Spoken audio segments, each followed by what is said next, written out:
Boa noite.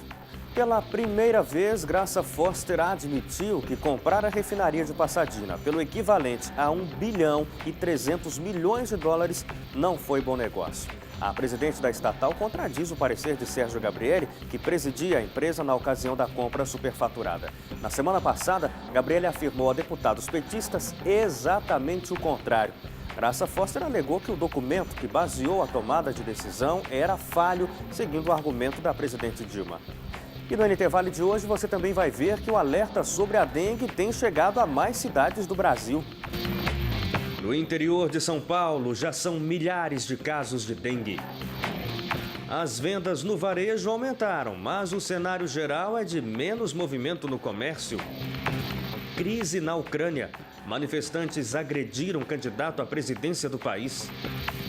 E ainda, você vai entender por que a lua ficou vermelha na última noite.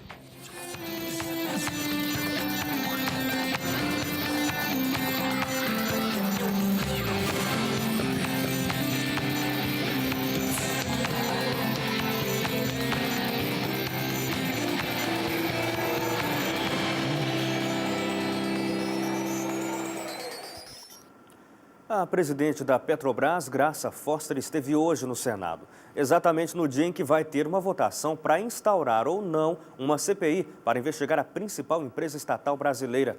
Entre os assuntos esteve a compra da refinaria de Pasadena. A Petrobras gastou mais de 1 bilhão de dólares entre a compra de metade da refinaria e ações judiciais para comprar a outra metade, sendo que a antiga dona, a empresa Astra Oil, havia gasto menos de 42 milhões de dólares. Graça Foster admitiu que o negócio não foi bom. Hoje, olhando aqueles dados, não foi um bom negócio. Não pode ser um bom negócio. Quando você tem que tirar do seu resultado, você não passa, você faz um teste de impairment e você tira valor desse resultado, não há como reconhecer na presente data que você tenha feito um bom negócio. Então, não foi um bom negócio.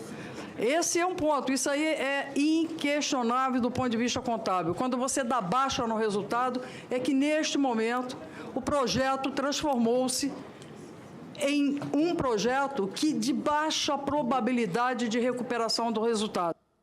Segundo Graça Foster, o Conselho de Administração da empresa não foi informado sobre cláusulas importantes da aquisição, como a que obrigava a compra de metade da refinaria posteriormente. Não seguiu para o Conselho de Administração da Petrobras o resumo executivo completo. Não havia menção das duas cláusulas extremamente importantes para tomadas de decisão.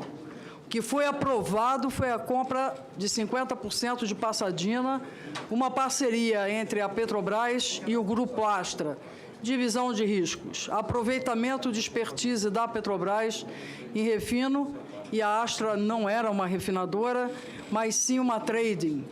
Então, esse foi o grande objeto. E agora à noite tem sessão conjunta entre senadores e deputados. O presidente do Senado, Renan Calheiros, afirmou que vai fazer a leitura das propostas para criar uma comissão parlamentar de inquérito que investigue a Petrobras. A dúvida é se será uma CPI exclusiva da estatal ou uma que apure também outros casos, como o cartel do metrô em São Paulo e o superfaturamento em obras de Pernambuco. Também devem ser votados vetos presidenciais, como o do projeto de lei para a criação de municípios. A Lei Maria da Penha, que é destinada à proteção da vida da mulher, vigora há apenas 7 anos, mas já existem 47 projetos propondo mudanças no Congresso Nacional.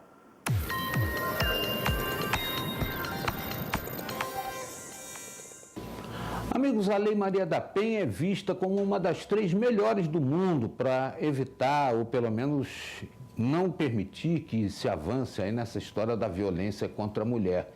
No entanto, há pessoas insatisfeitas com ela que estão tentando fazer a modificação através de emendas, de novas leis que tramitam no Congresso Nacional. Penso eu que dezenas delas já, inclusive uma que tenta reconstituir aquela história do sujeito pagar com cestas básicas ou com serviços de prestação à comunidade por agressões praticadas contra a mulher. Eu acho que realmente isso será um retrocesso se acontecer e penso que também deva ser algo que preocupe o governo federal e as comissões de direitos humanos, entre outras, porque a lei veio para dar um basta e para reduzir toda a sorte de agressões que têm sido praticadas por aí afora. Uma pena se isso acontecer, ou seja, se acontecer esse tipo de retrocesso. As vendas no varejo tiveram um leve crescimento de 0,2% em fevereiro. O resultado tem como um dos motivos a política do governo de aumentar os juros. Crescimento de 0,2% nas vendas do varejo é menor do que o registrado em janeiro, que teve alta de 0,4%. Mas o resultado do primeiro mês do ano foi bom apenas porque as vendas tinham caído em dezembro. O resultado mais fraco nos últimos meses tem como um dos motivos uma política do governo federal de aumentar a taxa de juros e desestimular o consumo. Com um movimento menor no comércio, a intenção do governo é conter a alta dos preços. O resultado de fevereiro foi especialmente ruim para o setor de tecidos, vestuário e calçados, que teve queda de 0,5%. Mas os supermercados também sentiram queda de 0,3% do movimento. Considerando o varejo ampliado, o resultado é ainda pior, porque entra na conta a queda de 7,6% na venda de veículos e motos. No total, o varejo ampliado teve queda de 1,6% em fevereiro. Depois de queda na procura por crédito e agora nos índices de venda, o próximo reflexo deve ser sentido na inflação. A alta dos preços deve ser menor. O governo federal enviou ao Congresso o projeto de lei de diretrizes orçamentárias para o ano que vem. A proposta inclui o que o governo estima que vai ser o novo salário mínimo. Se confirmado, vai ficar abaixo dos R$ 800 que o governo esperava para 2015. A proposta do governo federal é aumentar o salário mínimo dos atuais R$ 724 para R$ 779,79 a partir de janeiro de 2015. Um reajuste de 7,7%. Atualmente, a correção é calculada com base no resultado da variação da inflação do ano anterior e do índice de preços ao consumidor de 2 anos antes. Quando implantou essa medida, o governo queria valorizar o salário mínimo, deixando os reajustes maiores. Mas como o crescimento do PIB ficou aquém da expectativa, o aumento sugerido também vai ficar mais baixo. Nesse caso, não vai chegar nos R$ 800 que o governo projetava em 2012. Segundo o Instituto de Pesquisa Econômica Aplicada, nos últimos 10 anos, o aumento real do salário mínimo foi de 72%.